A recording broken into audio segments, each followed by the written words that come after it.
is going out there. It's November 16th. I'm Frank Curzio, host of the Wall Street Unplugged podcast, where I break down the headlines and tell you what's really moving these markets. I have a great podcast for you today, which is being sponsored by Masterworks, who is democratizing the $1.7 trillion art industry. But I read a note yesterday from an analyst who's been around for a while on a particular stock, a stock that's very, very popular among millennials. And the note itself is actually pretty terrible. So I wanted to bring it up to you today because there's a lot of lessons that we can learn from this. And this is something I see investors, or this mistake investors make a lot. And I'm not just talking about amateur investors, but even the best of analysts. And this is a mistake, listen to me here, that can cost you millions of dollars. Millions. I'm not joking. Because even as a first-time investor, say you put in you have 401k, you're putting thousands of dollars into it.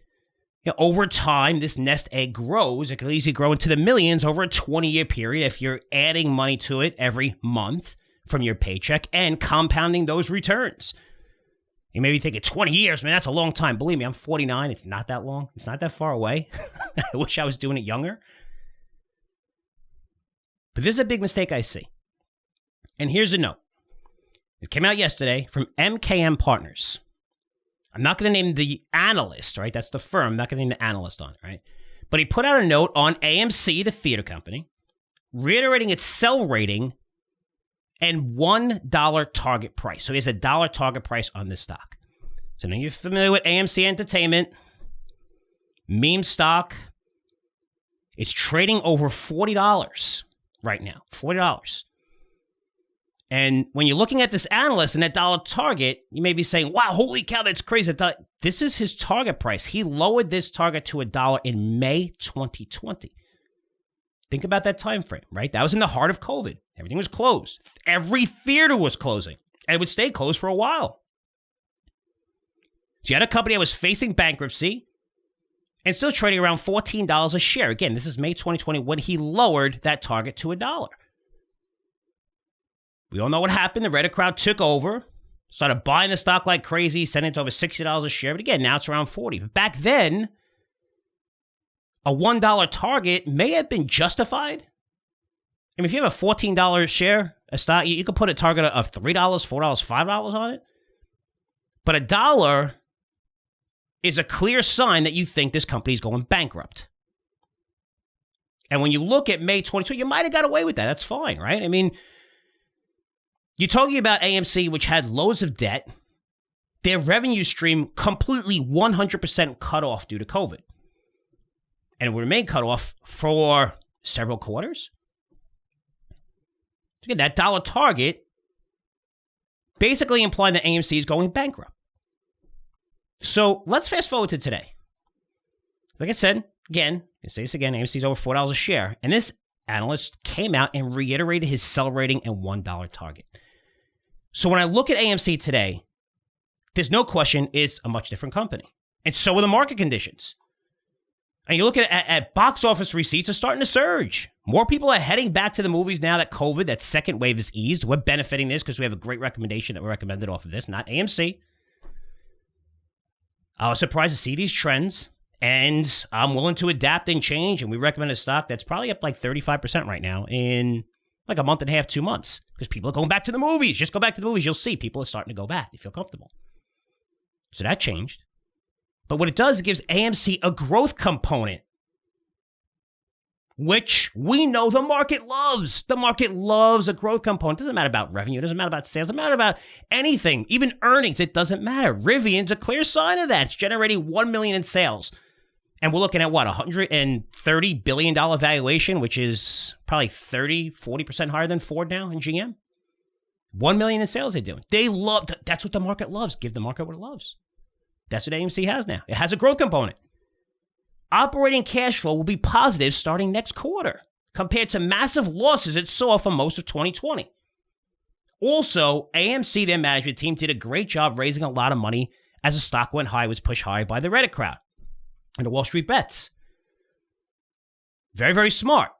Not what Peloton just announced today, that they're raising $1 billion, and this is after their stock just crashed, and also after management said, it doesn't need money, we're fine. They said that like 6 months ago. Now you're raising $1 billion after your stock crashed. Pretty crazy. That's not what AMC did. AMC waited for stock to go higher, and they raised a lot of money. But after these capital raises, AMC is now sitting on $1.8 billion in liquidity. So it has $1.6 billion in cash, and also a revolving line of credit could tap for over $200 million. So over $1.8 billion in liquidity. So based on the liquidity, based on the positive operating cash flow, bankruptcy is clearly off the table for AMC. They're not going bankrupt anytime soon. But again, you reiterated your dollar stock price. This is your suggesting. This is what you believe. You're implying to the markets when you put out that note yesterday. Now, to be clear, I'm not saying run out and buy AMC, or it's not insanely overvalued. It's trading at 40 times EV to EBITDA. If you don't know what that means, EV to EBITDA is what analysts, sell-side analysts, put on the stock when they can't value it by a PE because they're not going to generate money for a long time, right? That's what that means.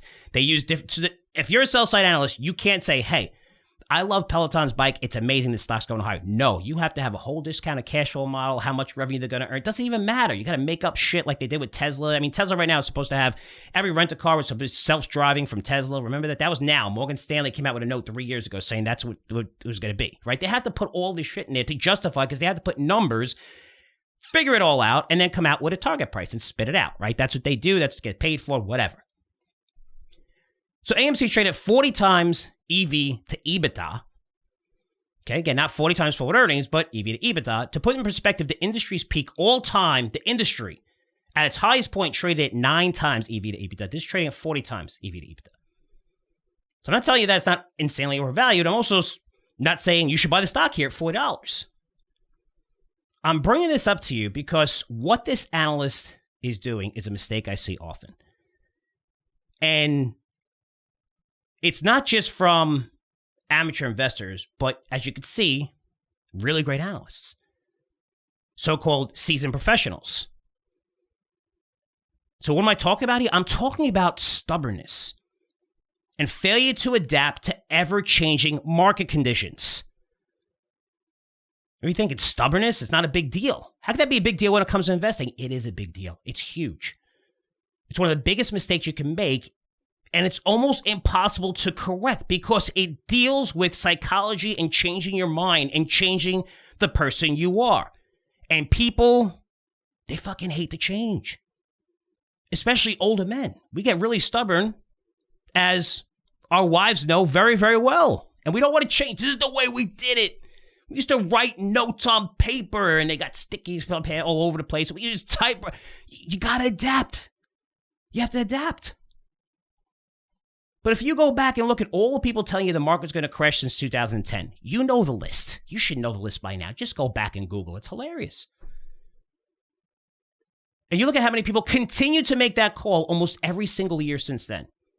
And over that time, what happened? We experienced one of the biggest bull markets in a generation. Or how about the people telling you how the dollar is going to lose its reserve currency status? Again, for 40 plus years, people have been saying that. For 40 plus years. The dollar's going to lose its reserve currency status. Got to prepare. Own gold. Gold's going to 50,000, 25,000. I mean, we heard all these targets. Own as much as you can. You guys know exactly who I'm talking about. I'm not going to throw out names here. But these are people that get on the rooftops and they're preachers. They preach the word of what they believe or truly believe, where it's like a religion. And this becomes a cult where people buy into this message and believe every word of what this person is preaching and predicting forever. The only thing is, we're not talking about religion here. We're talking about investing. We're talking about accumulating enough wealth over time so that you're financially secure. So that your families are financially secure. To where you can live great lives when you retire. This is about you, not them. Not me, not anybody. It's about you. And in today's time where we have social media, and you could see this with the Rittenhouse case. And there's things in the Rittenhouse case, I had no idea. They just threw out the gun charge. I had no idea that he was allowed to carry that. They just threw out the gun charge. You know how long, for over a year, they've been telling us that? I don't want to get political here. They threw that out. I'm like, they threw out the gun charge? Well, apparently, yeah, he's allowed to carry a gun in Wisconsin. So they had to throw it out. I didn't know that. I mean, I was told by every media outlet that, holy cow, this guy just grabbed the gun, run through the streets, going crazy shit. You don't know. You get caught up in the story of who's telling it. And then it becomes a mindset. You're just conditioned to believe it. And it's almost like trying to whoever, if you listen to this as a Democrat or Republican, it's the other side trying to convince you their side is better. It's never going to happen, right? It's never going to happen. That's politics and religion. No one's going to be able to tell you what God you should believe in. You're going to believe in what you want to believe. But this is investing. It's not a religion. You need to change. You need to adapt. Or you're going to get wrecked. You are going to get wrecked. And a few lessons here. Just try not to get caught up in the story. Because once your feelings get involved, you're going to keep reading shit over and over again on how the government sucks, the Fed sucks, the dollar's going to shit. And you just start believing this stuff regardless of the facts. And this forces you to do what? It forces you to stay in the sidelines while over the past 10-year period, we've gone through one of the biggest bull market cycles in decades. I mean, think about that. Think about what they're saying about the dollar. Lose its reserve currency status. Really? Every single time, 100% of the time when the market crashes, if it goes down more than 15%, goes down 20%, what happens? The whole entire world jumps into the dollar. It's the safe haven of the world. Every country flocks to it every single time there's a crash because many of these countries, their own currency is not as safe. It's a safe haven of the world. Yet for 40 years, the dollar is going to lose its reserve currency status. If that happens, you got more problems than just listening to some crazy guy or worrying about stocks. Your house is probably going to get mobbed and everything's going to get stolen from you. I mean, you're talking about a crazy, crazy world. Or like believing the market's going to crash regardless of the conditions. And in 2010, I wasn't optimistic on the market. I was like, holy cow, man, it's, we came back kind of quickly. But as the facts change, things change. Even you're looking at COVID in the past year after this happened. People are like, oh, that's it. Retail sales are not coming back. You're saying the market's going to crash and we have terrible conditions regardless of the $12 trillion injected into the U.S. economy and fiscal and monetary stimulus in 1 year. In 1 year. In 1 year, the government handed free money directly to people and businesses and said, you know what? You never have to pay me back. Never would I thought this in history that would happen. That's a game-changing event that you need to change your sentiment on. Thinking the market's going to crash regardless of the Fed, the most important buy in the world, keeping rates near zero, and continuing to keep rates near zero, even though every asset class has all-time highs. Do I agree with it? No. Do I think they're idiots? Yes. But it means every asset class is going to continue to go higher and higher and higher. Because interest rates are low. Yes, we're seeing inflation, and we're going to see inflation beyond control now that the infrastructure bill passed. But for now, you're going to see asset prices continue to inflate, deduced by the Fed.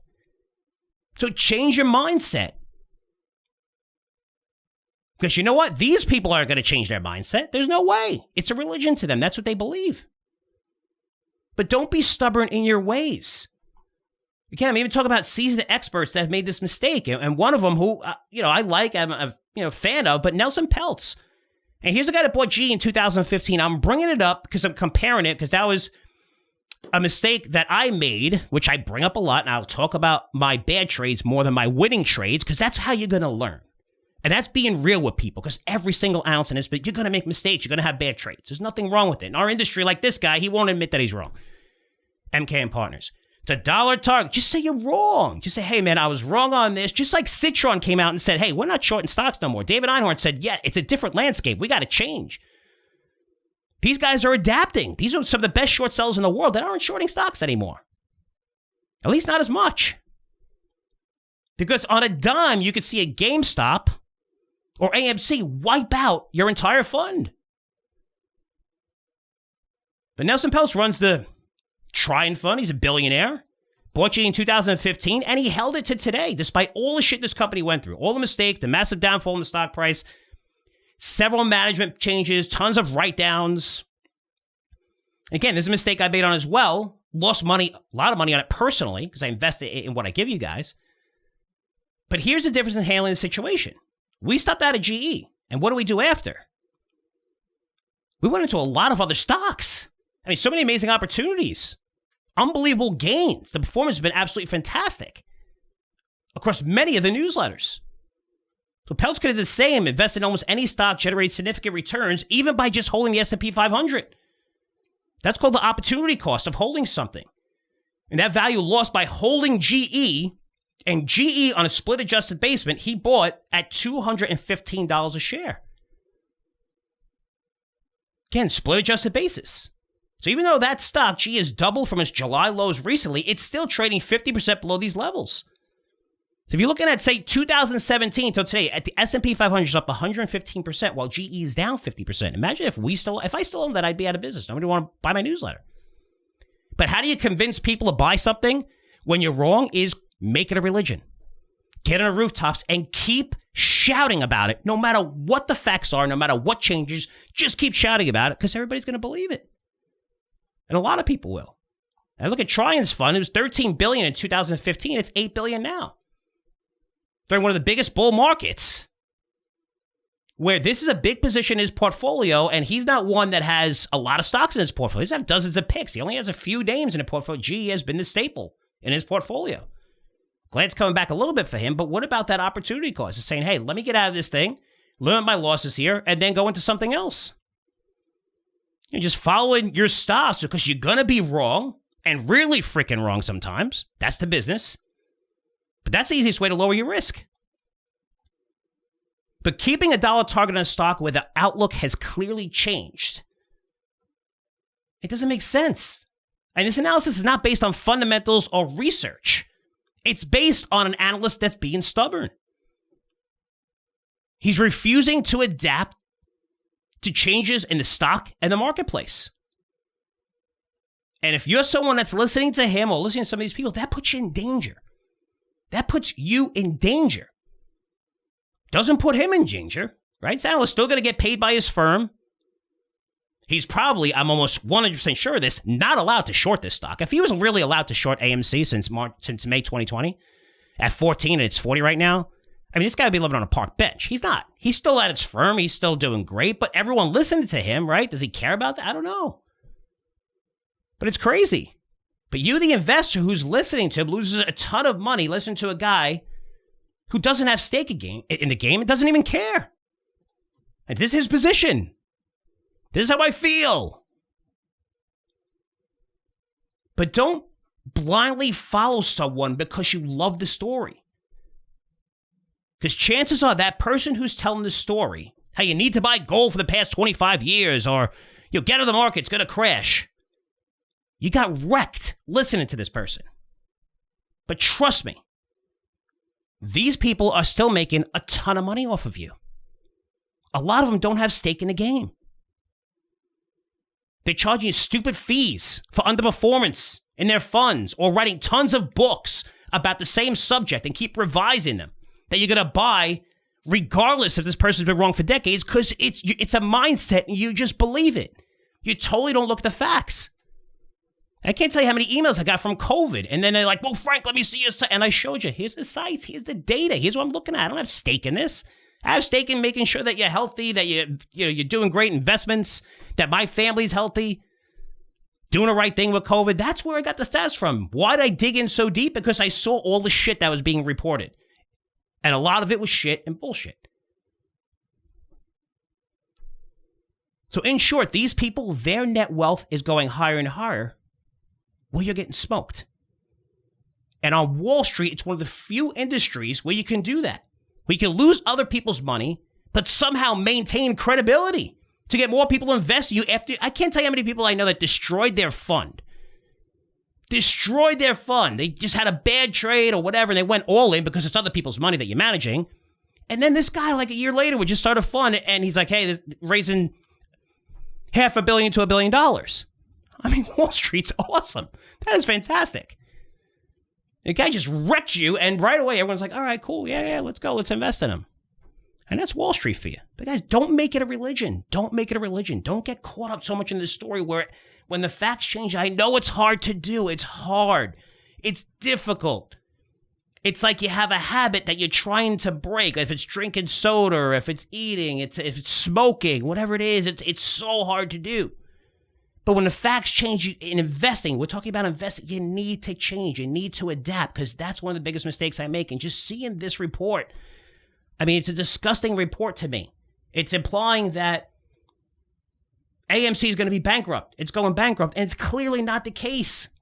The fundamentals have changed dramatically. Yes, it's wildly overvalued. Yes, it can go down 70%. If it went down 70%, it would still be whatever. You do the math, how many hundreds of percent above its target price, but it's not going bankrupt.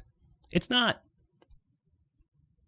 It's sad that this analyst is allowed to print this, generate lots of money, fees from his investment banking, whatever his firm, but yet he's not investing in this. You're investing it, you're getting killed, and you need to smarten up. That's what this segment's about. Don't be stubborn, don't get caught up in the story, and be able to adapt and change on a dime. You need it in today's marketplace, especially in a growth market where fundamentals really don't matter, and it's really crazy out there. You need to adapt. So, I know a lot of you signed up to Masterworks, and that was after I interviewed Scott Lynn a few weeks ago. So Masterworks is democratizing the $1.7 trillion art market through what? Through tokenization, a word I know you're familiar with, since that's what we did with Curzio Research. Tokenize, or selling off a piece of our company to people, to you, who want to invest and own an equity stake in our business. And that was through our Curzio Equity Owner Token, which, by the way, is going to be trading on T0 2 weeks from now. Masterworks is tokenizing the fine art industry so that anyone can buy into a piece of some of the finest artwork in the world. That wasn't available to most people ever. Now it is. So Masterworks has a lot of artwork listed on its site, masterworks.io. It's now being valued, the company, at $1 billion. It's a real company. It's not some idea that some guy thought of. They're building their site tremendously. I know a lot of you have already signed up to it. But Masterworks is a major player in the tokenization world. They love our platform because we're basically tokenizing as well. So much so that Scott's providing a special offer for just you, Wall Street Unplugged listeners. I know some of you took us up on this already. To where you can bypass the request invitation part, which is a little bit of a pain in the ass, and immediately get accepted to the platform. So to do this, use the link www.masterworks.io/WSU. And once you're in, you're going to see the pricing of all the paintings listed on Masterworks. You could purchase a piece, also trade it on the secondary market. But art's one of the fastest growing asset classes, outperforming the S&P 500 over the past 20 years. Really exciting stuff. And again, to get that special offer just for you, Wall Street Unplugged listeners, thanks to Masterworks, go to www.masterworks.io/WSU, and they'll give you immediate access where you can personally invest in the greatest artists and their work for the first time ever. Now, let's get to a couple of your questions, which I do like to take in these segments. So, let's get for a question. Let's go over here. Got a bunch of them this week. And this one is from Bill. So he goes, hey, Frank, I visited our local Costco today. Because I know everyone's talking about supply chain shortages, but I did not observe it here. We in suburban Philadelphia. Here are a few observations. We want to secure turkey, as we heard there was a shortage. Costco was fully stocked with both organic and regular turkeys. The regular butterball turkeys cost 99 cents per pound. I paid $20 for our turkey, which will feed 6 of us and give us another day of leftovers. Think about that, $20. I ordered DoorDash the other day for my daughters because we went out, ordered DoorDash, and it was like $40 for 2 orders of Chick-fil-A. DoorDash. I don't know how that company's losing money. They generate, their revenues are going higher. They're losing more and more money. I don't know any DoorDash driver. I mean, I'll be honest with you. I don't know if this is bad saying this, but if I was a DoorDash driver and there's like McDonald's fries next to me and that bag's open, I'm definitely taking one. I mean, it's McDonald's French fries, right? You got to take one. Who doesn't take McDonald's French fries? I don't know. Just crazy, but they do well. But $20, again, for turkey, feed 60, that's pretty good. And you're going to have leftovers. Because there are plenty of Christmas supplies and toys as well as clothes for kids. There were ample supplies of toilet paper, etc. 60 minutes to the spot on the back of shipping containers and how high the container prices climbed. Here is food for thought, and no pun intended. Is supply shortage equally spread throughout the country? Is it a fake crisis? What I mean is that maybe there was too much inventory right in the U.S. Is this truly a supply issue leading to inflation, or are people taking advantage of pricing power? I found it interesting to hear people across the country talk about prices rising. Some of our local places have secured reasonably priced local produce and goods, which has held prices in check. We do not live in a rural area. Our area is a typical upper middle class suburb called, and I won't give it out, but it's in Pennsylvania. And he said that it's Republican, and his U.S. rep is Brian Fitzpatrick, a Republican, who's one of the 13 people who voted for the infrastructure plan. Best bill. Just give me an idea of his area. Bill, I think the supply chain issues are company specific. The Ford and GM is struggling while Tesla is not. Costco is able to stock its shelves, but many retailers are having trouble. If you look at NVIDIA and AMD when it comes to chips, right? They're killing it when Intel seems to be struggling. Why is that? I don't know. So it's not the supply chain is impacting. It impacted the autos significantly, and I explained the reason why. Autos have a different supply chain where it's more real time.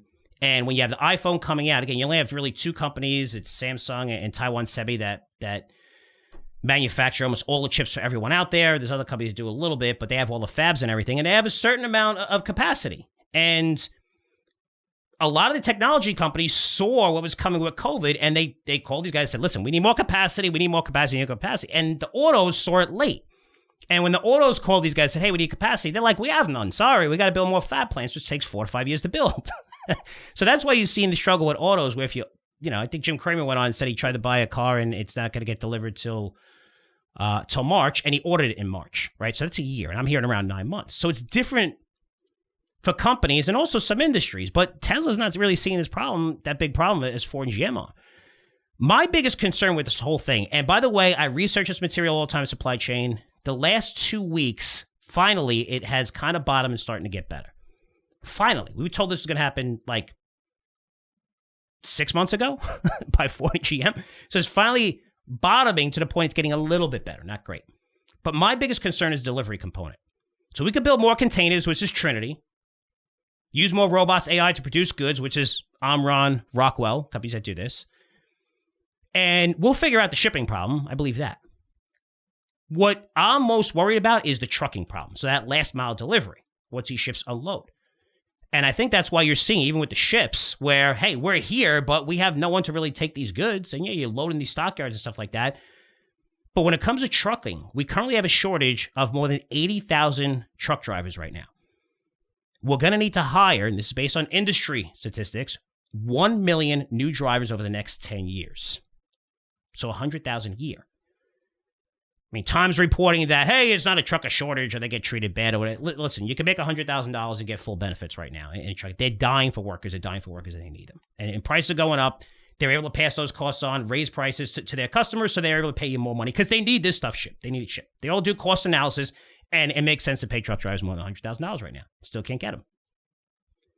So the large retailers, where you have Costco, which you mentioned, Walmart, Target, Best Buy, they're going to overpay to lock in drivers. So they're going to have less inventory concerns. These guys have a lot of money. But what this does is it creates an almost impossible situation for the smaller players because they're seeing their costs skyrocket, raw materials, everything skyrocket, yet they can't get inventory on the shelves because all this capacity is being eat up. And this is from industry people that I've talked to who are very deep in this industry, where they're overbidding, where smaller companies think they have freight, they think they have trucking, and next thing you know, they're like, no, we didn't secure it. Why? Because it's a Walmart or one of the big guys came over and offered them double, which they could afford. And long term, it's better for them if they're eliminating the competition. That's what happens. That's why during Christmas season, holiday season, you're going to see deals that Walmart and Costco can provide and Best Buy that no one else can. No one else could touch them because they could afford to take a loss on certain products because they know that person's going to come in and buy numerous products over the next 3 months, 6 months, 9 months. So they're willing to lose money. So that return on ad spend is 70%. They're happy. Doesn't have to be over 100% on day one. Because, once they lock in that customer or whatever at Best Buy and they're going to go through Geek Squad and all this stuff, they have all this data available. All this data spending money on. And that's going to hurt the small players. It's not a good scenario. But you're looking through the holiday season, I'm going to tell you this, guys. There's going to be winners and losers. It's not that, hey, retail sales had a great number last month, just came out today. Everybody's going to benefit. Macy's, Kohl's, you see more money pour into those companies from hedge funds and the 13Fs and Kohl's and Macy's. I'm going to talk about that tomorrow with Daniel. But you're going to see not every company benefit from this, and there's going to be big losers. You're going to see this trend play out over the next 2 months, the holiday season. Just be careful what retailers you own going into the holiday season. Because some of them, as you see with this market through earnings season, there was companies that went up 15, 20% on good earnings and companies that fell 20, 30% on bad earnings. Like a Peloton, I can name 30 of them that crashed, that are well-named companies, that people that had growth trends intact and all of a sudden just disappeared. So be careful. We're an expensive market, and when companies miss, you get wrecked. And not everyone's going to benefit. Not everyone can get their goods to the stores for the holiday season. There's not enough capacity out there. We all know that. It's going to be interesting to see how this trend plays out. Going to look for hints. You might see some recommendations or some shorts come out in my newsletters going forward, but something to think about if you're holding retails into the quarter. Thanks so much for that question. Let's get into one more. We have a little bit more time here. And this one is from Jim. He goes, "Hey, Frank, happy Curzio 1 member here. Very satisfied with the results so far. Wondering what your outlook is for the future timeline for the security token market. I currently have accounts open with Merge and T0 and have holdings in the CEO token. T0 as well, the Aspen token, and Exodus. All those trade on T0. This market still seems very slow and inactive with few listings. I was interested in hearing about your opinion on prospective timeline for development of this market. Curzio being a first mover in this space, I see enormous potential. It all seems to be moving a little slow at this time. Luckily, the Fed is doing everything possible to support this impending crack-up boom, and I'm quite busy with stock and option trades. Thanks for keeping up the great work." So, Jim, this market has opened up tremendously. I mean, you think it's slow now. It was really slow like 9 months ago, like just coming out of COVID. Now, everything's opened up. So you're seeing more of these alternative trading platforms, exchanges listed for security tokens. You're seeing more money being raised through security tokens, more listings.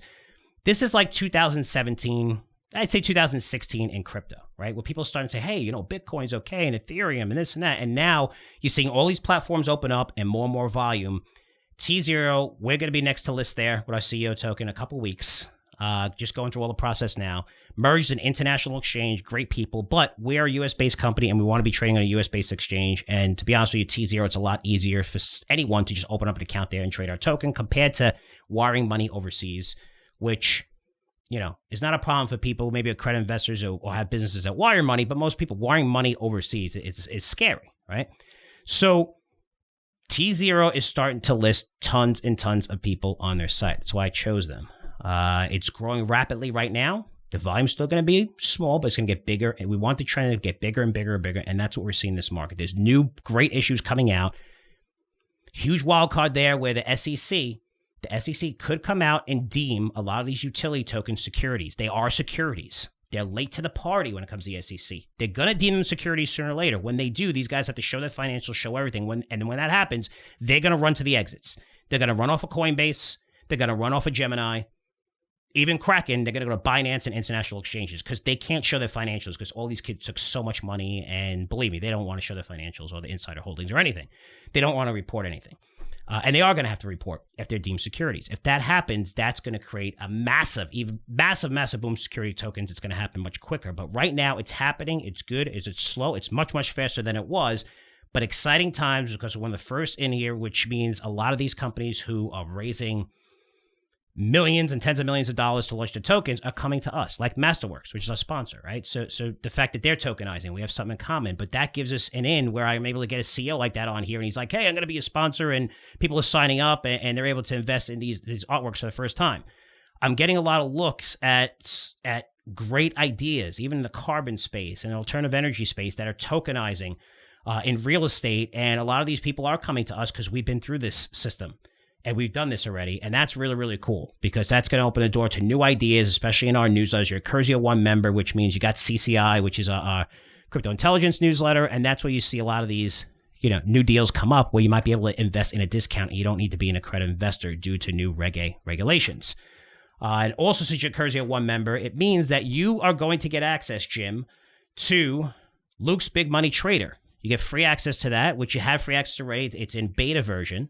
So we have, I think he made 2 trades in there. His next trade is going to be made on Monday. But this is the first new product, and premium product that we launched in over a year. So really, really exciting as we continue to expand our products and services for you. We continue to grow. I want to put products and the right people in front of you to help you make money.